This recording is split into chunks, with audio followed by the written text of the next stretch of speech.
शब आखिरी है जिंदगी तेरी दी उठी आखिरी दे आज़ान अकबर शब आखिरी है जिंदगी तेरी दी उठी आखिरी दे आज़ान अकबर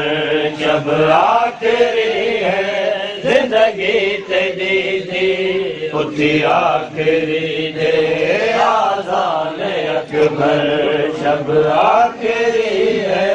जिंदगी तेरी दी उठी आखिरी दे आज़ान अकबर तेरे सादे वांगू शब ढलदी पई है तेरे सादे वांगू शब ढलदी पई है लहज़े दा बस है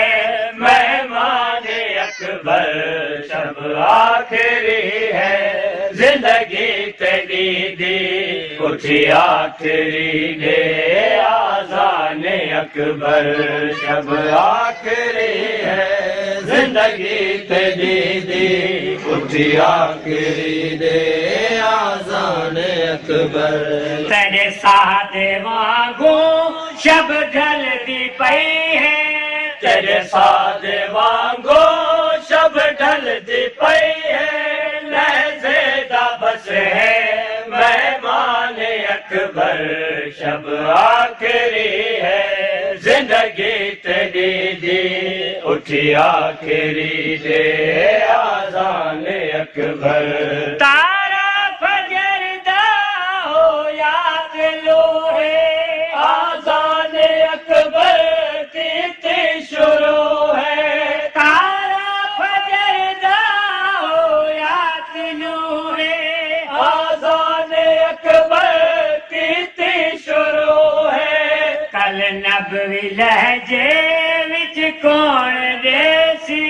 कल नबवी लहजे विच कौन देसी आज़ान को है अरमान अकबर शब आखिरी है जिंदगी तेरी दी उठी आखिरी दे आज़ान अकबर शब आखिरी है जिंदगी तेरी दी उठी आखिरी दे आज़ान अकबर अल्लाह अकबर गूंजी सदाए पैतल हनकदा प्यूलर वाला है अल्लाह अकबर गूंजी सदाए पैतल हनकदा प्यूलर वाला है अकबर दी मसकू तहतल हनक विच अकबर दी मसको तैतल हनक विच निठा मौत दा थई हैरान अकबर शब आखिरी है जिंदगी तेरी दी उठी आखिरी दे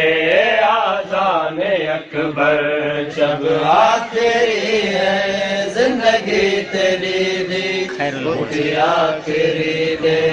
आज़ान अकबर खैर अमल दी आवाज आई ते खत्म गई है मादी बिनाई खैर अमल की आवाज आई ते खत्म गई है मादी बिनाई पर इन्ना लिल्लाह आख्या बतौला पर इन्ना लिल्लाह आख्या बतौला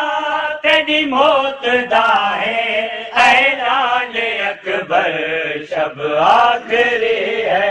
जिंदगी तेरी दी उठी आखिरी दे